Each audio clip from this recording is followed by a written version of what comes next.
2023.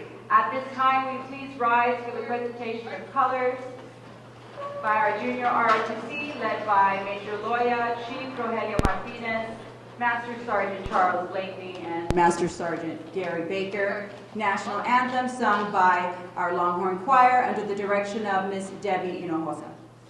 Debbie Hernandez Martinez. Present. Others.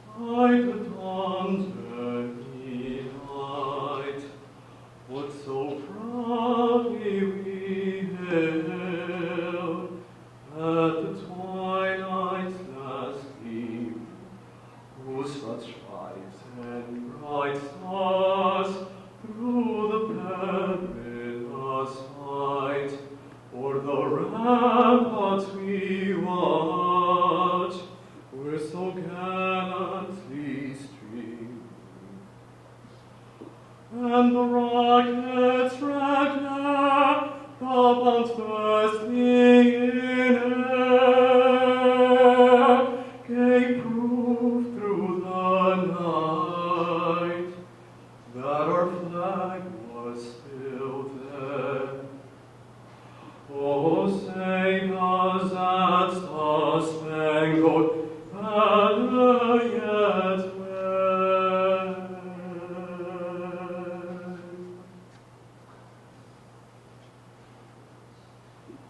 For the land of the free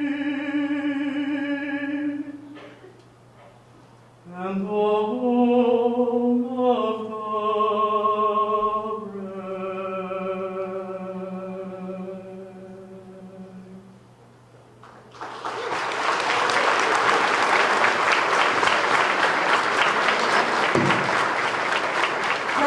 Pledge of Allegiance will now be recited by Student Council President Ms. Mariana Descendes.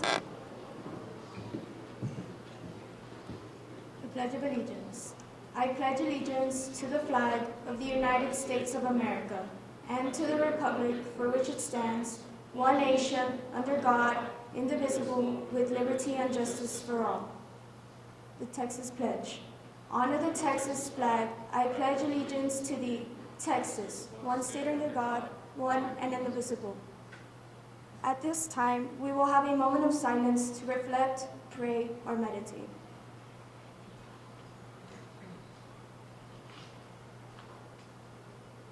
Order. Others.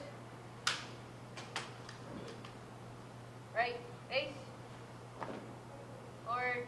March.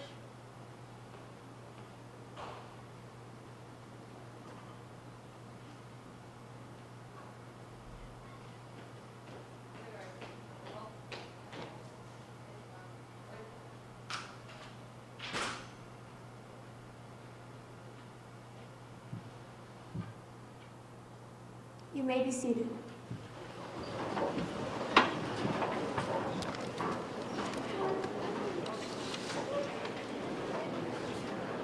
And now let's join the leader of United High School, our principal, Ms. Jessica Salazar.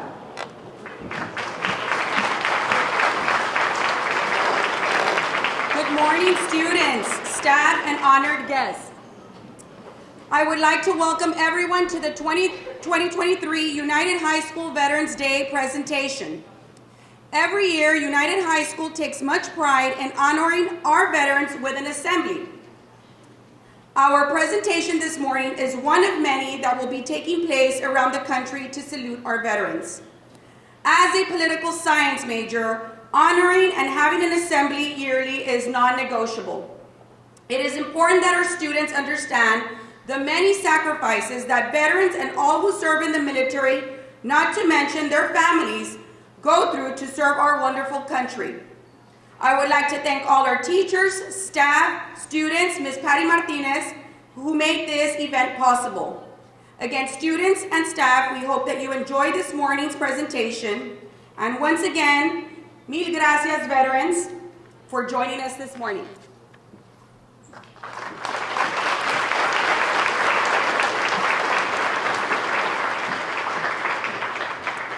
And now to introduce our honorary guest speaker, I have Assistant Principal Amador Arredondo.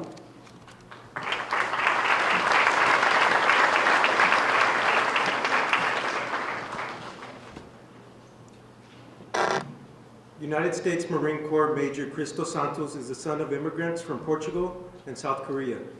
He was born in Connecticut and was raised near Atlanta, Georgia. He was the first in his family to get a post-high school education and received a Bachelor of Science degree from the Georgia Institute of Technology and his law degree from Atlanta's John Marshall Law School. He then served for 4 years as an active duty officer in the U.S. Marine Corps, where he deployed as a legal advisor within an infantry battalion to Helmand Province, Afghanistan in 2012 in support of Operation Enduring Freedom.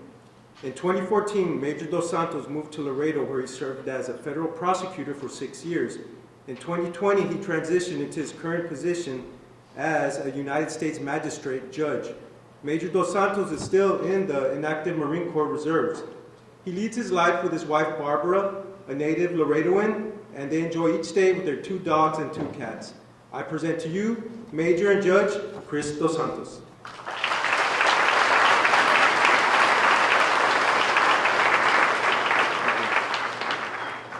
Good morning, students, teachers, and veterans. I'm honored to be back again to speak with you this year as you observe Veterans Day.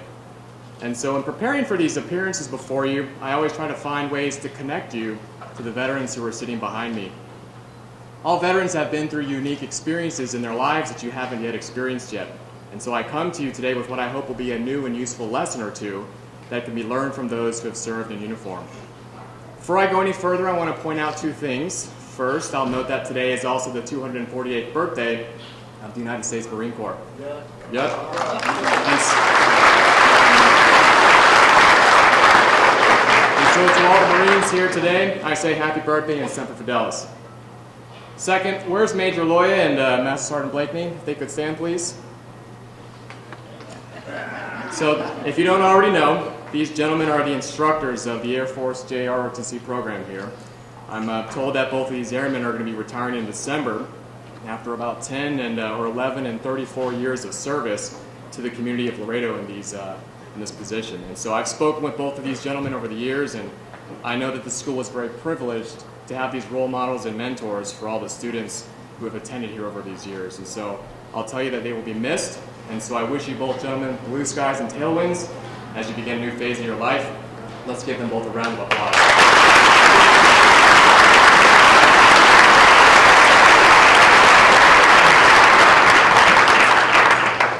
So if you don't know, Veterans Day is observed on the 11th day of November each year to mark the armistice, which is a peace agreement, which was signed at the end of World War I between the Allied forces and Germany. The major hostilities of World War I ended on the 11th hour of the 11th day of the 11th month of 1918, when the armistice went into effect. The remembrance of this occasion became known as Armistice Day and was later renamed in 1954 as Veterans Day. You may be asking yourself, what's the difference between Veterans Day and Memorial Day? Well, Veterans Day is a day in which we honor those who served, and Memorial Day is a day in which we honor those who died while serving their country. People decide to join the military for different reasons, but whatever that reason may be, they know that their own personal desires come second to the needs of the military. It's rare to find people who are comfortable with living a life of service. With every year that passes, society as a whole becomes more focused on the needs of the individual. What do I want? What makes me happy? How do I become rich and famous?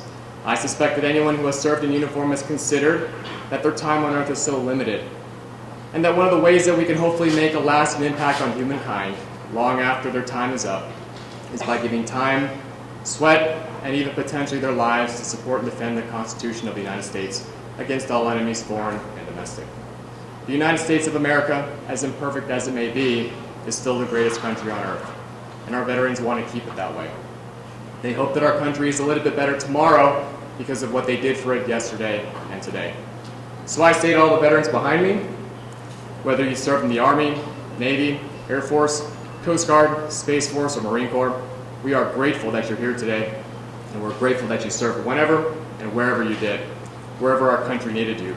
President Ronald Reagan once said that all we can ever do for our veterans, our heroes, is to remember them. And so I want you all to understand and to know that we remember. The men and women behind me are indeed heroes to us all. Some of these veterans behind me were surely awarded for their valor in combat.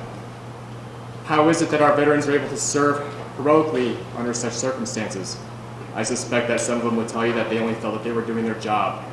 And if they did anything heroic, that it was simply to protect their friends in uniform who were also in danger. I'm reminded of the life of a man named Arizona Todd Harris. Army Technical Sergeant Harris was the top turret gunner on a large 4-engine bomber called the B-17 Flying Fortress in 1943 during the Second World War. After his bomber came under attack and was disabled by German fighters, it ditched in the English Channel. As a large bomber with its 10-person crew began to sink under the waves of the sea, the crew tried to escape. But the German fighters were relentless, and they continued to attack the crew even as they were struggling to stay afloat in the water. Seeing this, Sergeant Harris knew that if he didn't continue to do something to fend off these German fighters, that his crew might be killed while trying to swim to safety. For Sergeant Harris, even though I'm sure he wanted to see the downfall of Nazi Germany and to stop Hitler's advance, I'm sure he wasn't thinking about that at that moment. Rather, the lives of his crew, the friendships that he had formed on that bomber team, meant more to him than anything else in this world. The crew members who did survive that ordeal reported that Sergeant Harris stayed in the sinking bomber and continued shooting his twin .50 caliber machine guns at the German fighters with his turret and the rest of them the aircraft until it was fully submerged under the waves. This is the kind of loyalty, unity, and dedication that we see every day amongst our veterans. Sergeant Harris never left his post that day. He drowned in that sinking B-17, defending his men until his last breath, and he was posthumously awarded the Distinguished Service Cross. It should have been a Medal of Honor. I don't know what it takes to create such courage. Whatever it is, I believe that the seeds of valor are found in all of our veterans, and under the right circumstances would blossom into heroic acts similar to that of Sergeant Harris. So if the veterans behind me are our heroes, then one might wonder who were their heroes. I want to talk to you today a little bit about someone who is undoubtedly a hero to at least one or two of the persons sitting behind me. And through his story and 4 short quotes about him, I hope that you'll come away with a lesson or two learned that you can use at this stage in your lives. I'm going to talk to you about a soldier who was certainly one of the most flamboyant and controversial figures of World War II. As a young Army officer, he served very close to here on the United States-Mexico border during the Pancho Villa expedition of 1916. He was later very instrumental in the development of armored vehicle and tank warfare. And in World War II, he led whole armies in the Mediterranean theater, France, and Germany. I'm talking about none other than old blood and guts himself, General George S. Patton Jr. Now, I don't subscribe to all of George Patton's beliefs. He lived in a different time than us, and I don't agree with some of his personal convictions. But I do think that there are lessons that we can learn from his life which I hope will resonate with you today. Now, surely, General Patton accomplished many great things in his life. As I mentioned, by the time of his death, he commanded entire armies with a ruthless drive that is uncommon even in the armed forces. Through his mastery at sword fighting, he developed the cavalry sword, which is adopted by the entire army. Patton even competed in the 1912 Olympics in Stockholm, Sweden, in an event called the Modern Pentathlon. But before Patton was an Olympian and a general, he was a student just like you. And to many people's surprise, Patton struggled in school. You see, Patton was afflicted with dyslexia. Dyslexia is a learning disorder often characterized by difficulty reading and the transposition or mixing up of numbers and letters. Now, having dyslexia doesn't mean that a person doesn't have intelligence. In fact, many dyslexics are extremely intelligent, but they struggle with the symptoms of it. And so as a child, he had a difficult time learning to read and write, but he overcame this and was eventually able to attend college at the Virginia Military Institute and later at the United States Military Academy, also known as West Point. Now, this is things where things got a little bit different for him. So I certainly don't think I'm worthy of comparison to General Patton in many areas, but one thing that he and I both have in common is that we both failed math in our first year of college. And I'll tell you, it's not a fun experience. Unfortunately for Patton, however, it wasn't just math. As a freshman at West Point, he struggled in math, science, English, and French, and as far as I can tell, he really struggled in everything. In fact, his math scores were bad enough that he was held back a year. He had to start over. It was a real setback for him because as you can imagine, the first year at West Point is extremely physically, mentally, and academically challenging. But Pat had always wanted to be one thing in his life, and that was a general in the Army, and so he persevered. The reality is that being held back one year may have been the best thing for his career, because by the end of the following year, of the 155 cadets in his class, he was ranked 14th overall in math, 37th in English, and 1st overall in military drill. Through his strong will to succeed and to overcome his learning disability, he not only graduated from West Point, but he ended up ranking up much higher than he would have been if he had not been held back 1 year. And so after graduating from West Point, Patton devoted his life to studying warfare, and the knowledge that he gained was from reading, mentorship from elder officers, and practical exercises. So, what does this have to do with you and me? Well, there's a common misconception amongst inexperienced persons that in times of great stress that we rise to the occasion. I'm here to tell you that this is not true. General Patton believed that in times of great conflict that we do not rise to the level of our expectations, but rather we fall to the level of our training and education. In fact, Patton once said, "A pint of sweat will save a gallon of blood." Patton believed that being successful requires proper training and education, and he knew that if the soldiers didn't get it, that they might die. For General Patton, through his failures at West Point, he came to learn the significance of seizing every opportunity that he had to learn and to do his best, always, even with his learning disability. Students, whether you believe it or not, all of you are so fortunate to have the opportunity to attend this high school. You're building a foundation for your careers and service to your country, even if you don't join the military. Because whether you go to college, military, law enforcement, business, or anything else, your overall performance and competency in managing your duties will likely be shaped by your work ethic and training at this stage in your life, because you're building habits right now. Next, General Patton once said, "A good plan, violently executed now, is better than a perfect plan next week." You all have to make difficult decisions soon about where to apply for your first job, which college you want to go to, or what elective classes you want to take here next year at school.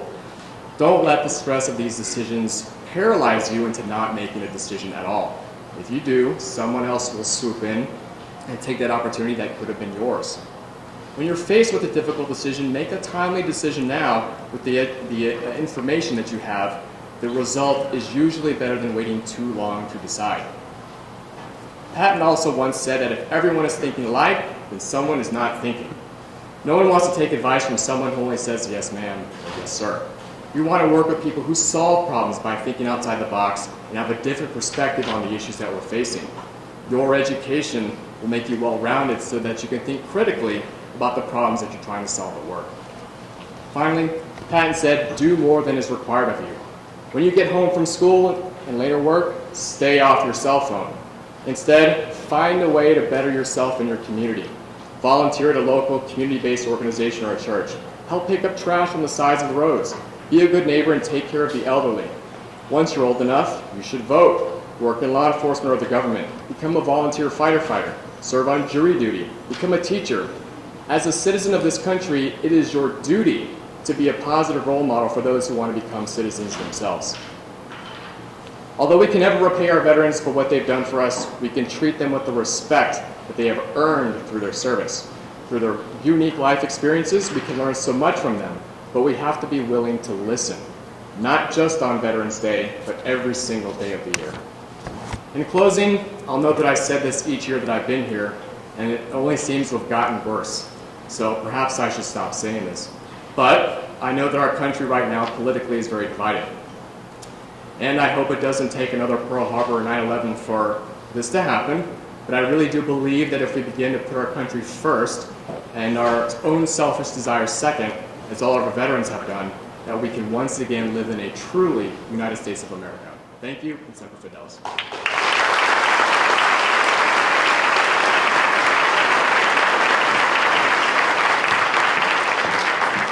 Thank you, Major. And next we have a very special performance from our Longhorn Choir.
beautiful. Thank you so much.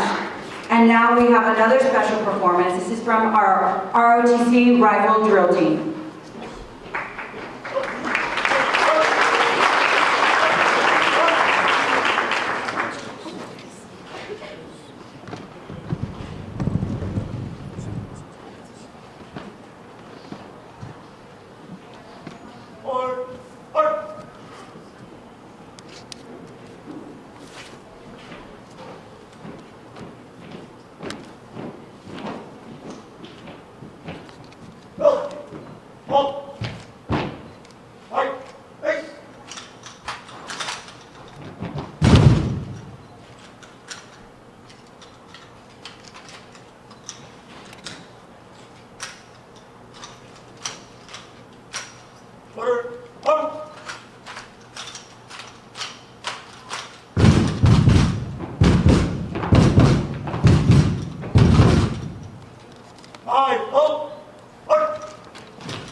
Senior Class President, Mrs. Isabella Esquivel, to recite to you the meaning of taps. The legend behind taps. It all began in 1862 during the Civil War, when the Union Army Captain Robert Ellicombe was with his men near Harrison's Landing in Virginia. The Confederate Army was on the other side of the narrow strip of land. During the night, Captain Ellicombe heard the moan of a soldier who lay mortally wounded on the field. Not knowing if it was a Union or a Confederate soldier, the captain decided to risk his life and bring the stricken man back for medical attention. Crawling on his stomach through the gunfire, the captain reached the stricken soldier and began pulling him toward his encampment. When the captain finally reached his own lines, he discovered it was actually a Confederate soldier. But the soldier was dead. The captain lit a lantern and suddenly he caught his breath and went white with shock. In the dim light, he saw the face of a soldier. It was his own son.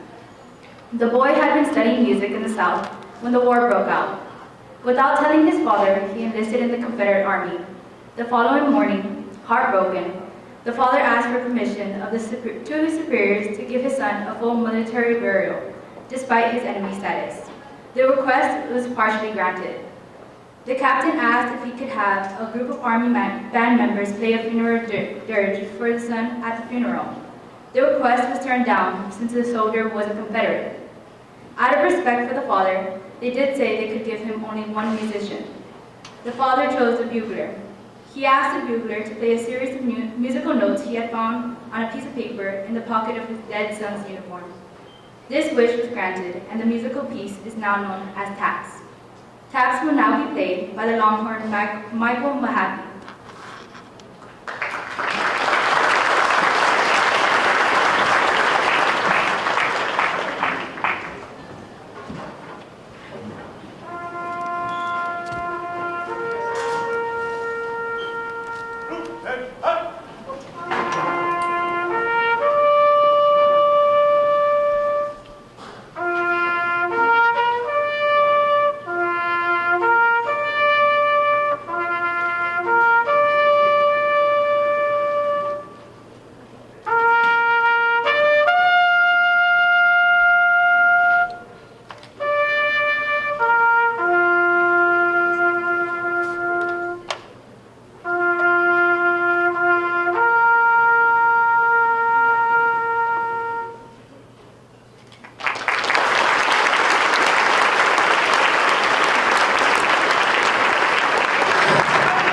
Thank you, Michael.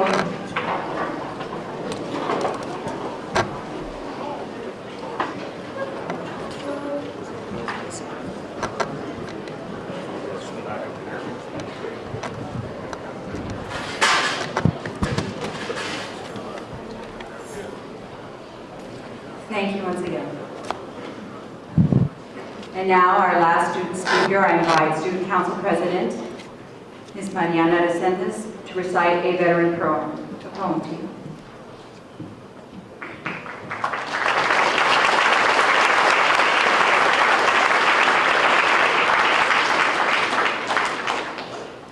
With flags flying high above our heads, we salute these chosen few who risk their lives to save the weak from the horrors they come to view. Unselfishly, they walk the line between hope and broken dreams. Without question, they will jump right in, no matter how extreme. Don't ask them not to get involved unless you want them to say no. You see, America's finest will always run where others fear to go. They're heroes of the finest breed, and they make our nation proud. If sometimes they're scared inside, it's never said out loud. Onward they go, day after day, never once do they look back. They continue to fight for our fallen world from the evils that attack. Take some time, each and every day, to say a little prayer. Ask God to bless and keep them safe, and remind them that He's here. May they feel the love we have for them, and may they know when day is done that they're a part of America's finest, and to us, they are number one. Thank you.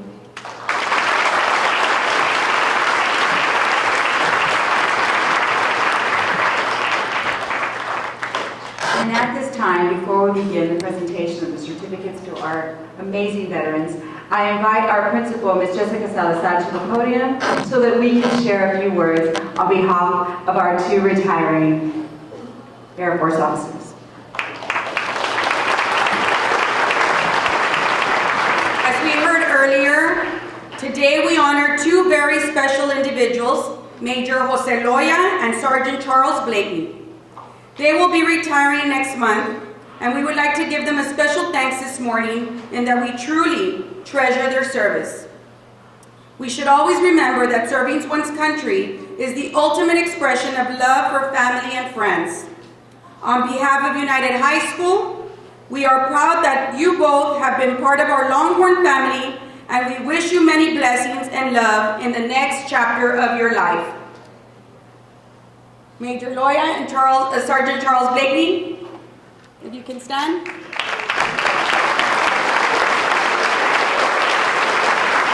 I forget that that's a big sacrifice, I apologize, but I want a standing ovation for these two gentlemen because it's been 10 years and 34 for Sergeant Charles Blakely. We are united proud.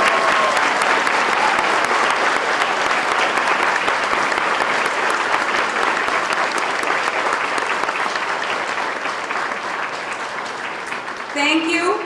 You will truly be missed. Thank you so much.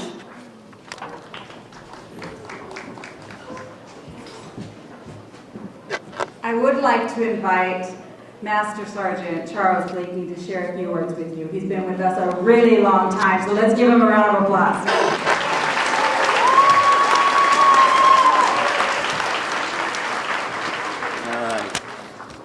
Thank you very much. Real quickly, I just want to say a few words.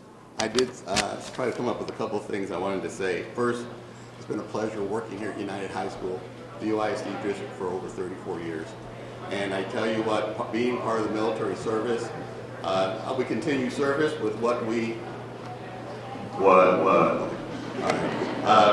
And I want to thank everybody here and all of my veterans that are here today. Working with these kids up today, they keep you going.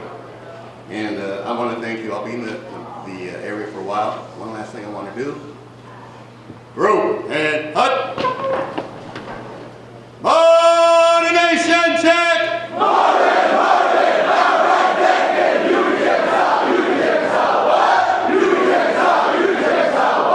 Are you motivated? Yes, sir. Thank you.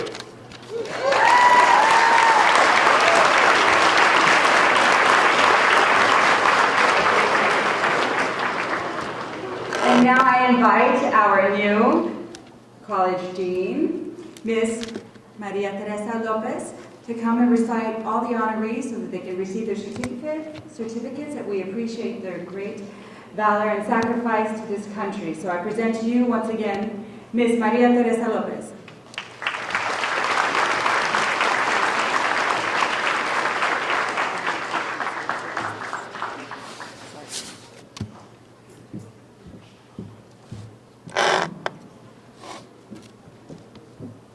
Jesus Becerra, U.S. Army, 12 years, served in the Bosnia War.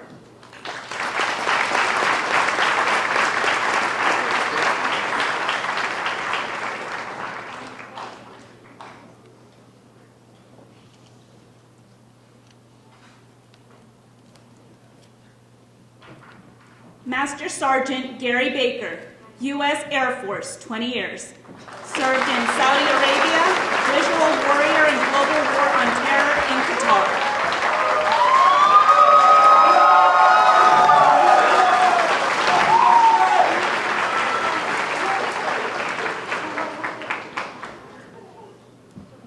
Master Sergeant Charles Blakeney, U.S. Air Force, 20 years, served in Vietnam War and Desert Storm.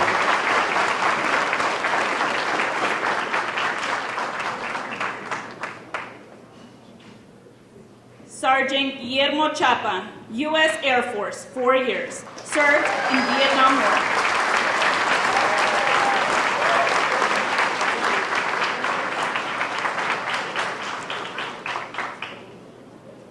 Major Chris Dos Santos, U.S. Marine Corps, 4 years, served in Operation Enduring Freedom.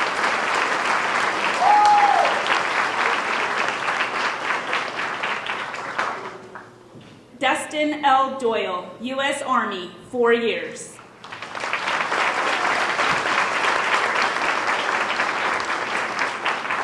Jerry L. Doyle, U.S. Navy, 5 years.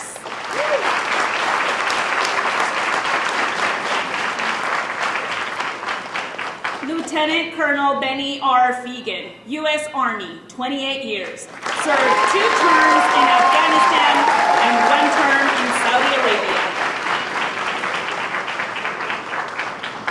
Roy Garcia, U.S. Army, 8 years. Served in Operation Iraqi Freedom and Operation Enduring Freedom.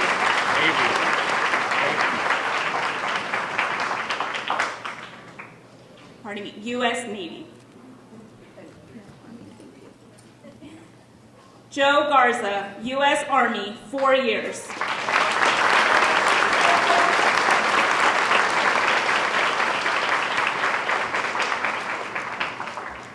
Pablo Garza, U.S. Army, 7 years. Served in Vietnam War.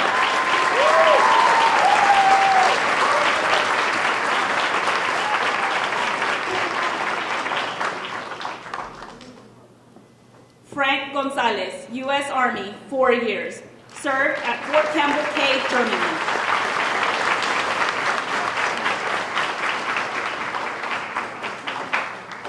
Major Jose Loya, U.S. Air Force, 29 years. Served in Desert Storm, Bosnia, Iraq, and the Afghanistan conflicts.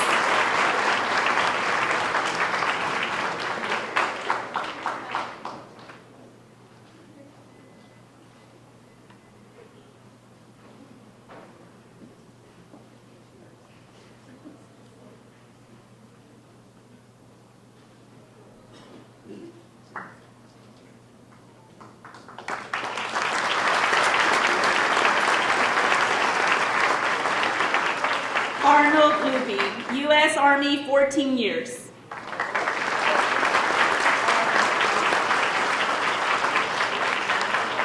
Roberta Luby, served at U.S. Army, 9 years, served in Operation Iraqi Freedom.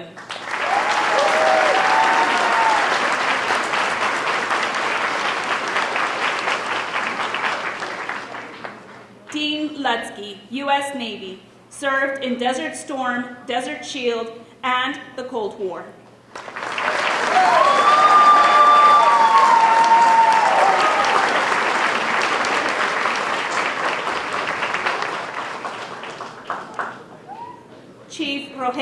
Martinez, U.S. Air Force, Army, 31 years. Served in Operation Just Cause Panama, Operation Joint Endeavor Bosnia, and Operation Desert Storm.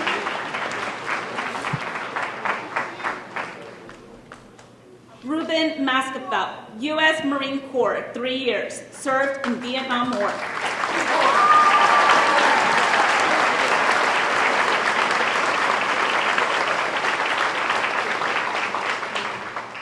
Remigio Mico Gonzalez Montemayor, U.S. Army, 2 years. Served in Vietnam War.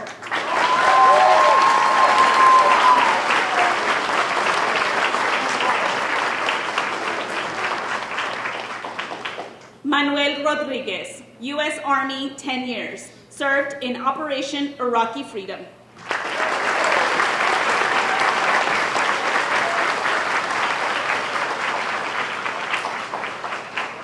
Chris Sweeney, U.S. Marine Corps, 8 years. Served in Operation Iraqi Freedom.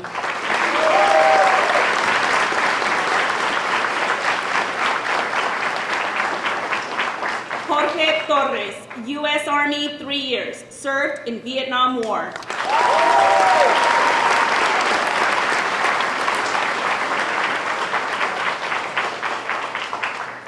Ignacio Riojas, U.S. Army, 4 years. Served in World War II, Normandy.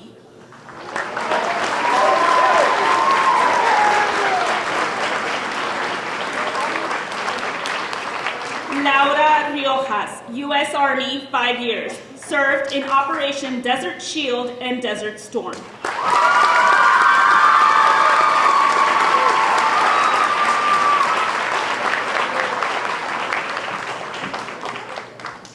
Ronald Vance Jr., U.S. Marine Corps, 4 years. Served in Operation Iraqi Freedom and the Afghanistan conflict.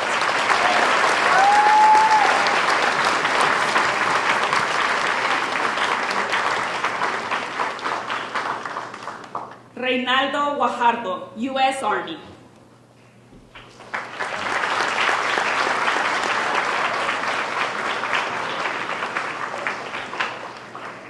Andres Andrade, U.S. Army.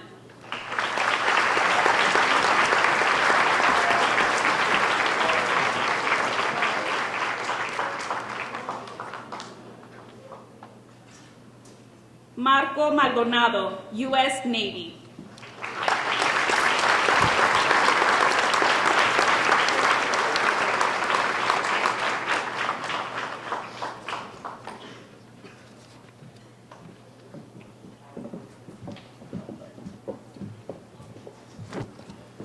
And now it is time to join us in celebrating our amazing future retirees as they leave, medaled and awarded by their principal, Ms. Jessica Salazar. I will begin with Major Jose Loya.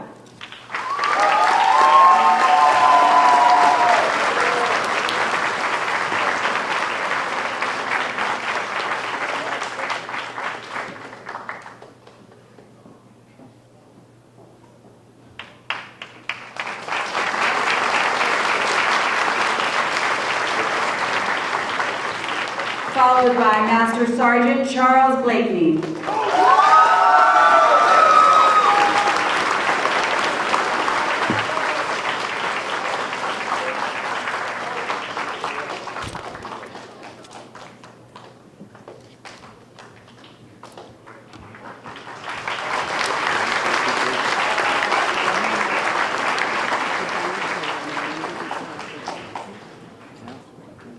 And next we have a few words by Major Loya.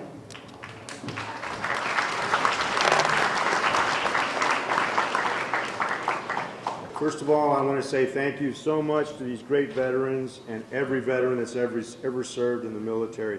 So you know there's only 1% of the entire population of the United States that ever joins the military. And we are all part of that 1% club. So I salute all of you. I salute all of you. This is a quick 10.5 years. I got here in 2013, and I didn't know what to expect. I just wanted to help, be a role model for the students here and try to give them the opportunity to reach their goals. And now it's time for me to go back to my family in Dallas, my daughter and my 3 grandkids. They've been asking me, when are you coming back? And I'm like, okay, it's time, it's time. So thank you very much to the principal and the staff. You guys have been hugely supportive to our ROTC program.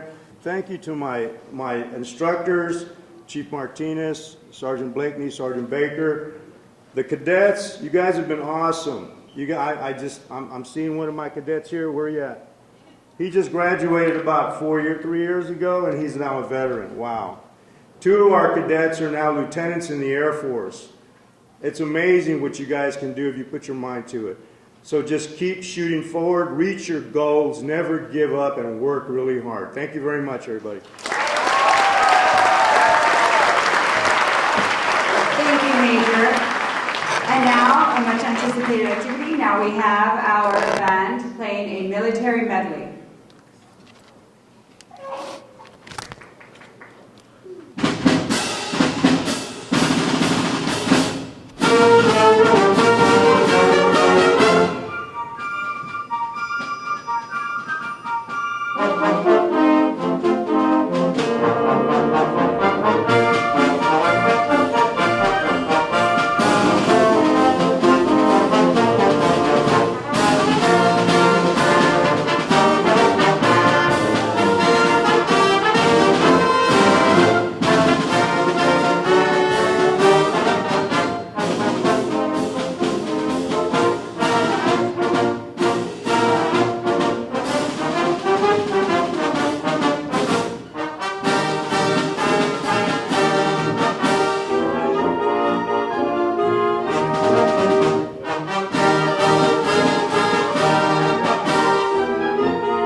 you, band. That was beautiful. I would like to also thank our choir for the amazing music this morning. Thank you both. Awesome job. Give them a round of applause.